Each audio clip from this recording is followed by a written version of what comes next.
Hello बच्चों, नमस्ते। आज हम लोग कक्षा 10 के इतिहास की मास्टर वीडियो में पूरे किताब के महत्वपूर्ण ऑब्जेक्टिव क्वेश्चंस पर डिस्कस करेंगे। पहला प्रश्न है, सविनय अवज्ञा आंदोलन कब और किस यात्रा से शुरू हुआ? इसका सही उत्तर होगा 1930 दांडी। दूसरा प्रश्न है, पूर्ण स्वराज की मांग का प्रस्ताव कांग्रेस के किस वार्षिक अधिवेशन में पारित हुआ था? इसका सही उत्तर होगा 1929 लाहौर। ऑप्शन गलत है, ऑप्शन को सही कर लेना है। तीसरा प्रश्न है, वल्लभ भाई पटेल को सरदार की उपाधि किस किसान आंदोलन के दौरान दी गई थी? इसका सही उत्तर होगा बारदोली। अगला प्रश्न है, रंपा विद्रोह कब हुआ था? इसका सही उत्तर होगा 1916। अगला क्वेश्चन कह रहा है कि स्पिनिंग जेनी का आविष्कार कब हुआ? स्पिनिंग जेनी का आविष्कार 1770 ईस्वी में हुआ था। 1770 ईस्वी में। सेफ्टी लैंप का आविष्कार किसने किया? सेफ्टी लैंप का आविष्कार आप लोग जानते हैं हम्फ्री डेवी ने किया था। सातवां प्रश्न है, बम्बई में सर्वप्रथम सूती कपड़े के मिलों की स्थापना कब हुई? इसका सही उत्तर होगा 1885 में। 1885 में शुरू हुआ था बम्बई में सबसे पहले सूती कपड़े की मिल। 1917 ईस्वी में भारत की पहली जूट मिल किस शहर में स्थापित हुई? इसका सही उत्तर होगा कलकत्ता। कलकत्ता। इसका सही उत्तर होगा ऑप्शन क, कलकत्ता। भारत में कोयला उद्योग का प्रारंभ कब हुआ? इसका सही उत्तर होगा 1814। जमशेदजी टाटा ने Tata iron and steel company की स्थापना कब की? इसका सही उत्तर होगा 1907। अगला प्रश्न कह रहा है, इंग्लैंड में सभी स्त्री पुरुषों को वयस्क मताधिकार कब प्राप्त हुआ? इसका सही उत्तर होगा 1918 में। 1918 ईस्वी में इंग्लैंड में सभी वयस्क स्त्री पुरुषों को वयस्क मताधिकार प्राप्त हुआ। अगला प्रश्न कह रहा है कि अखिल भारतीय ट्रेड यूनियन कांग्रेस की स्थापना कब हुई थी? All India trade union Congress. इसका सही उत्तर होगा 1920 ईस्वी में। 1920 ईस्वी में अखिल भारतीय ट्रेड यूनियन कांग्रेस की स्थापना हुई थी।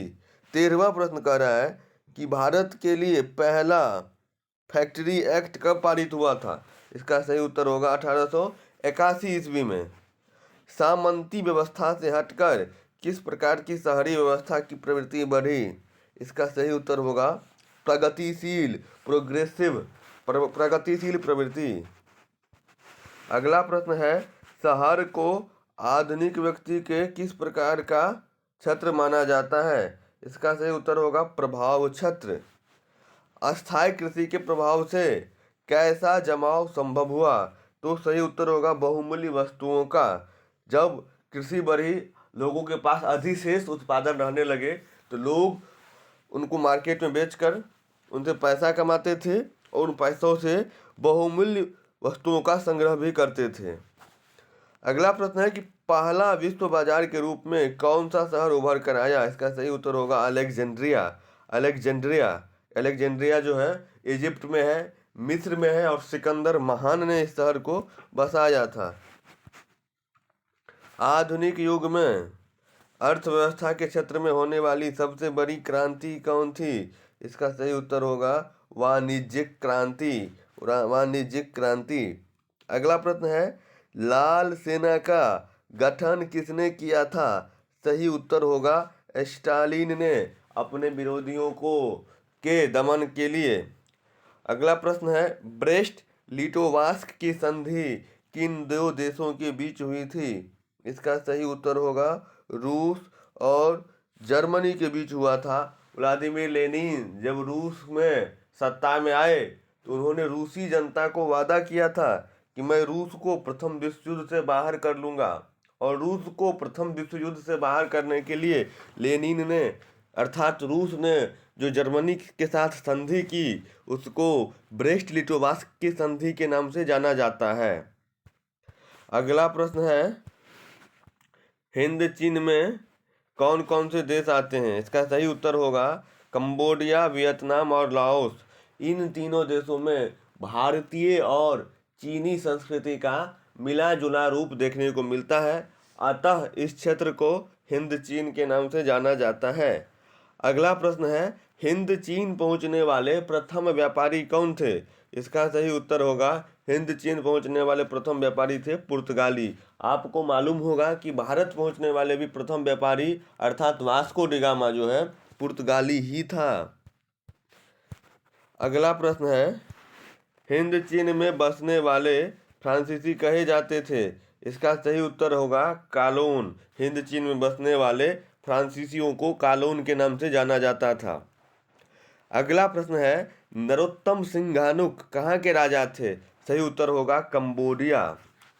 The history of the loss of Vietnam नाम की पुस्तक किसने लिखा था? इसका सही उत्तर होगा फान वाई चाओ। फान वाई चाओ। अगला प्रश्न है, मार्च 1946 में फ्रांस और वियतनाम के बीच होने वाला समझौता किस नाम से जाना जाता है? इसका सही उत्तर होगा हनोई समझौता। किस प्रसिद्ध दार्शनिक ने एक अदालत लगाकर अमेरिका को वियतनाम युद्ध के लिए दोषी करार दिया? इसका सही उत्तर होगा रसेल। रसेल नाम के दार्शनिक ने वियतनाम युद्ध के लिए अमेरिका को दोषी करार दिया। अगला प्रश्न है, हिंद चीन में अंतिम युद्ध की समाप्ति के समय अमेरिकी राष्ट्रपति कौन थे? इसका सही उत्तर होगा निक्सन। कौन थे? Nixon, Richard Nixon. हुआ आंदोलन किस प्रवृत्ति का था? इसका सही उत्तर होगा क्रांतिकारी धार्मिक। हुआ आंदोलन क्रांतिकारी धार्मिक प्रवृत्ति का था। अगला प्रश्न है, गदर पार्टी की स्थापना किसने और कब की थी? इसका सही उत्तर होगा लाला हरदयाल ने 1913 में की थी। कार्ल मार्क्स का जन्म अर्थात जिन्होंने दास कैपिटल नाम का पुस्तक लिखा था, समाजवाद का जनक कहा जाता है, उस कार्ल मार्क्स का जन्म कहाँ हुआ था? तो कार्ल मार्क्स का जन्म जर्मनी में हुआ था। अगला प्रश्न है कि लखनऊ समझौता किस वर्ष हुआ था? लखनऊ समझौता कांग्रेस और मुस्लिम लीग के बीच हुई थी। यह 1916 में हुई थी। लखनऊ समझौता 1916 में हुई थी। अगला प्रश्न है, असहयोग आंदोलन का प्रस्ताव। असहयोग आंदोलन का प्रस्ताव कांग्रेस के किस अधिवेशन में पारित हुआ था? इसका सही उत्तर होगा सितंबर 1920 कलकत्ता। सितंबर 1920 कलकत्ता। अगला प्रश्न है, भारत में खिलाफत आंदोलन कब और किस देश के शासक के समर्थन में शुरू हुआ? सही उत्तर होगा 1920 में तुर्की के शासक के समर्थन में खिलाफत आंदोलन शुरू हुआ था।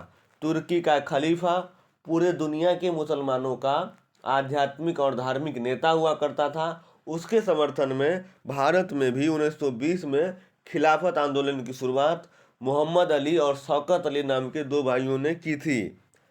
अगला प्रश्न है, इटली और जर्मनी वर्तमान में किस महादेश के अंतर्गत आते हैं? इसका सही उत्तर होगा यूरोप। यूरोप के अंदर आते हैं। अगला प्रश्न है, फ्रांस में किस शासक वंश की पुनर्स्थापना वियना कांग्रेस के द्वारा की गई थी? इसका सही उत्तर होगा बुर्बो वंश। वही बुर्बो वंश जिसको 1789 की फ्रांसीसी क्रांति के वक्त हटा दिया गया था, उसको फिर से रीस्टोर किया गया था। कब? वियना कांग्रेस के बाद। अगला प्रश्न है, मेजनी का संबंध किस संगठन से था? इसका सही उत्तर होगा मेजनी का संबंध कार्बोनरी नाम के संगठन से था।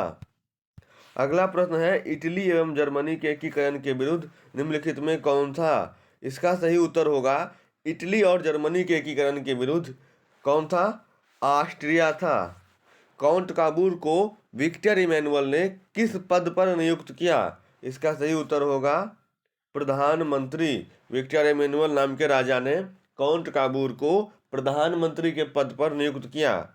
अगला प्रश्न है, गैरीबाल्डी पेशे से क्या था? इसका सही उत्तर होगा गैरीबाल्डी पेशे से एक नाविक था जिसने क्या किया था?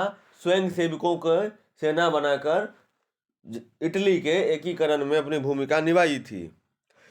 अगला प्रश्न है 41वां प्रश्न, जर्मन राइन राज्य का निर्माण किसने किया था? इसका सही उत्तर होगा नेपोलियन बोनापार्ट ने।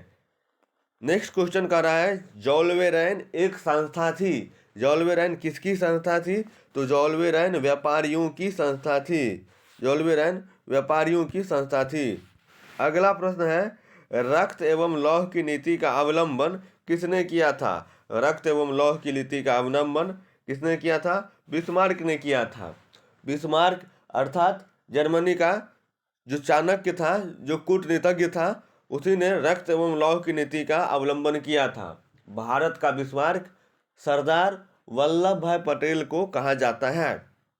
अगला प्रश्न है यूरोप वासियों के लिए किस देश का साहित्य एवं ज्ञान विज्ञान प्रेरणा स्रोत रहा? इसका सही उत्तर होगा यूनान। यूनान का ज्ञान विज्ञान जो है यूरोप वासियों के लिए प्रेरणा स्रोत रहा। नेक्स्ट क्वेश्चन है 1829 ईस्वी की एड्रियानोपुल की संधि किस देश के साथ हुई थी? इसका सही उत्तर होगा तुर्की के साथ हुई थी। किस देश के साथ हुई थी? तुर्की के साथ हुई थी। अगला प्रश्न है रूस में कृषक दास प्रथा का अंत कब हुआ? तो रूस में कृषक दास प्रथा का अंत 1861 में हुआ। नेक्स्ट क्वेश्चन कह रहा है रूस में जार का क्या अर्थ होता था? जार मतलब स्पेलिंग होगा CZAR। जार जो है जार का अर्थ होता था रूस का सम्राट। रूस के सम्राट को सॉरी CZAR होगा, CHAR नहीं होगा। रूस के सम्राट को रूस का जार कहा जाता था। अगला प्रश्न है साम्यवादी शासन का पहला प्रयोग कहाँ हुआ था? साम्यवादी शासन का पहला प्रयोग रूस में हुआ था बोल्शेविक क्रांति के बाद। यूटोपियन समाजवादी कौन नहीं था? इसका सही उत्तर होगा Karl Marx. Karl Marx. Utopian विचारधारा क्या होती है इसके बारे में आप कमेंट करें। अगला प्रश्न है वार एंड पीस किसकी रचना है? वार एंड पीस किसकी रचना है? इसका सही उत्तर होगा लियो टॉलस्टॉय की।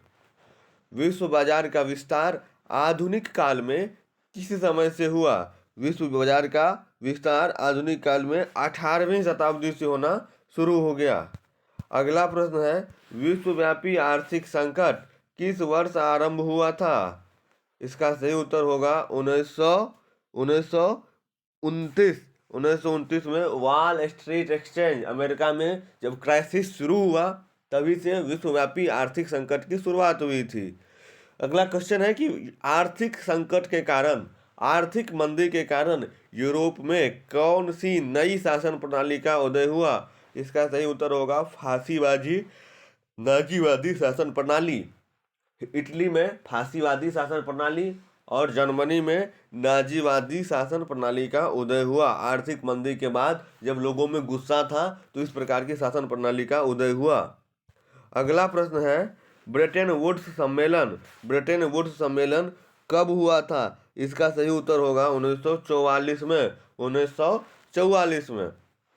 महात्मा गांधी ने किस पत्र का संपादन किया था? इसका सही उत्तर होगा यंग इंडिया। यंग इंडिया नाम के पत्र का संपादन महात्मा गांधी ने किया था। किस पत्र ने रातों रात वर्नाक्यूलर प्रेस एक्ट से बचने के लिए अपनी भाषा बदल दी? पहले वो बंगाली में छपती थी, रातों रात अंग्रेजी में छपने लगी। इसका सही उत्तर होगा अमृत बाजार पत्रिका। शॉर्ट में बोले तो ABP ग्रुप का न्यूज चैनल होता है ABP न्यूज, आप लोगों को मालूम होगा। अगला प्रश्न है 13वीं शताब्दी में किसने ब्लॉक प्रिंटिंग के नमूने यूरोप में पहुंचाए? इसका सही उत्तर होगा मार्को पोलो ने। मार्को पोलो इटली का अर्थात एक यात्री था जो चीन में बहुत दिनों तक रहा था और उसने चीन से ब्लॉक प्रिंटिंग का नमूना यूरोप में पहुंचाने का काम किया। अगला प्रश्न है गुटेनबर्ग का जन्म किस देश में हुआ था? तो इसका सही उत्तर होगा जर्मनी में। जे गुटेनबर्ग जो प्रिंटिंग प्रेस के आविष्कार करता थे। गुटेनबर्ग ने सर्वप्रथम किस पुस्तक की छपाई की? इसका सही उत्तर होगा बाइबल का। बाइबल का 180 प्रतियों का 180 कॉपी का छपाई उन्होंने 3 सालों में पूरा किया था। अगला प्रश्न है, इंग्लैंड में मुद्रण कला को पहुंचाने वाला कौन था? इसका सही उत्तर होगा स्मिथ। स्मिथ। किसने कहा था, मुद्रण ईश्वर की दी हुई महानतम देन है, सबसे बड़ा तोहफा? इसका सही उत्तर होगा मार्टिन लूथर ने। मार्टिन लूथर ने कहा था, मुद्रण ईश्वर की सब दी हुई महानतम देन है, सबसे बड़ा तोहफा। मार्टिन लूथर जो है, उनके समय में एक आंदोलन चला था ईसाई धर्म में, धर्म सुधार आंदोलन, जिसको प्रोटेस्टेंट आंदोलन के नाम से जाना जाता है। अगला प्रश्न है, रूसो कहाँ का दार्शनिक था? तो रूसो फ्रांस का दार्शनिक था। कंफ्यूज नहीं करना है नाम से कि रूसो रूस का दार्शनिक होगा, रूसो फ्रांस का ही दार्शनिक था। ठीक है। अगला प्रश्न है, किस देश की सिविल सेवा परीक्षा ने मुद्रित पुस्तकों की मांग बढ़ाई? मतलब जो प्रिंटेड मटेरियल था, प्रिंटेड बुक्स, उसका डिमांड किस देश में सिविल सेवा परीक्षा ने बढ़ा दिया? इसका सही उत्तर होगा चीन। चीन में पुराने ज़माने में भी सिविल सेवा परीक्षा लेकर के लोगों को नौकरियां दी जाती थी और उसी एग्जाम के लिए मुद्रित सामग्रियों की आवश्यकता पड़ती थी। अगला प्रश्न है, जलियांवाला बाग हत्याकांड कब हुआ था? इसका सही उत्तर होगा 13 अप्रैल 1919। 13 अप्रैल 1919 ऑप्शन में गलती है, उसको सही कर लेना है। अगला प्रश्न है, Tata hydro electric power station की स्थापना कब हुई थी? Tata hydro electric power station की स्थापना कब हुई थी? हाइड्रो इलेक्ट्रिक मतलब पानी से बिजली बनाने वाला, पनबिजली बनाने वाला। इसका सही उत्तर होगा 1910। अगला प्रश्न है, गिरमिटिया मजदूर बिहार के किस क्षेत्र से भेजे जाते थे? इसका सही उत्तर होगा पश्चिमी क्षेत्र। गिरमिटिया मजदूर मतलब गन्ने की खेती कराने के लिए जो औपबंधिक मजदूर होते थे, जिनको Suriname, Guyana, Mauritius, Fiji, Trinidad और टोबैगो, इन सब देशों में ले जाया जाता था, उनको गिरमिटिया मजदूर कहा जाता था। और वे गिरमिटिया मजदूर आज भी बिहार के पश्चिमी बिहार के पश्चिमी क्षेत्र से भेजे गए थे उस वक्त। अगला प्रश्न है, एक प्रतियोगी एवं उद्यमी प्रवृत्ति से प्रेरित होकर किस प्रकार की अर्थव्यवस्था लागू की गई? मुद्रा प्रधान अर्थव्यवस्था। आधुनिक काल में औद्योगिकरण ने किसके स्वरूप को गहन रूप से प्रभावित किया? इसका सही उत्तर होगा शहरीकरण। औद्योगिकरण के पश्चात बहुत सारे लोग शहरों से निकलकर, गांवों से निकलकर शहर की ओर जाने लगे, जिससे शहरों की आबादी बढ़ी, शहरों में गंदगी का भंडार बढ़ा, शहरों की जनसंख्या घनत्व बढ़ी। अगला प्रश्न है 1810 से 1880 ईस्वी तक 1810 से 1880 तक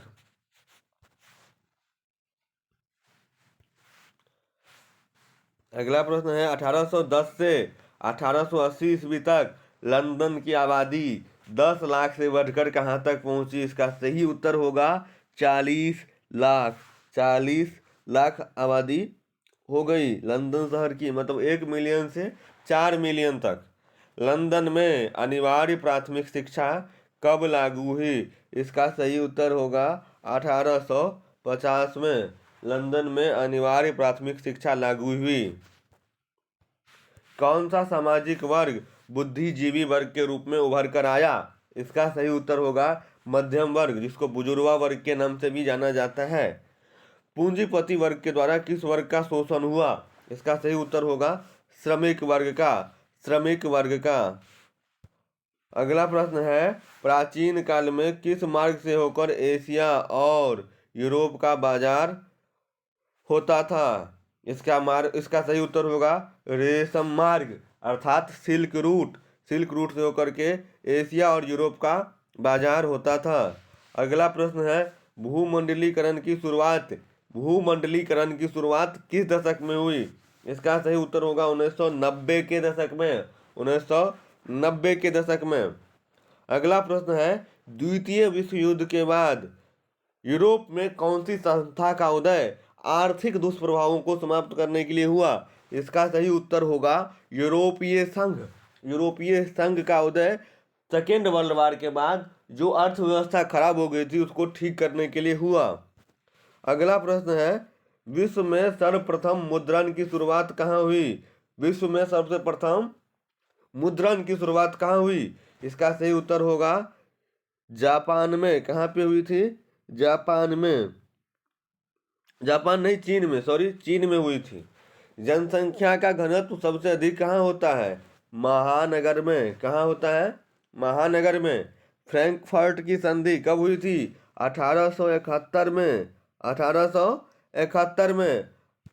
अगला है, बोल्शेविक क्रांति कब हुई थी? बोल्शेविक क्रांति जो रूस में हुई थी वो कब हुई थी? इसका सही उत्तर होगा नवंबर 1917। नवंबर 1917 में बोल्शेविक क्रांति हुई थी। लेनिन की मृत्यु कब हुई थी? लेनिन की मृत्यु 1924 में हुई थी। 1924 में लेनिन की मृत्यु हुई थी। अंकोर वाट का मंदिर कहाँ स्थित है? दुनिया का सबसे बड़ा मंदिर कंबोडिया में। कहाँ है? कंबोडिया में। अगला प्रश्न है, राष्ट्रीय स्वयंसेवक संघ की स्थापना कब और किसने की थी? इसका सही उत्तर होगा 1925 में के.बी. हेडगेवार ने। के.बी. हेडगेवार ने राष्ट्रीय स्वयंसेवक संघ की स्थापना 1925 में की थी। यहाँ तक है, ये महत्वपूर्ण क्वेश्चन है। इनको एक बार देखिए, बार बार देखिए, बार बार देखने से याद हो जाएगा। उम्मीद करते हैं आपकी आने वाली परीक्षा बहुत अच्छी जाए। इसी दुआ के साथ हम इस अध्याय को समाप्त करते हैं अभी।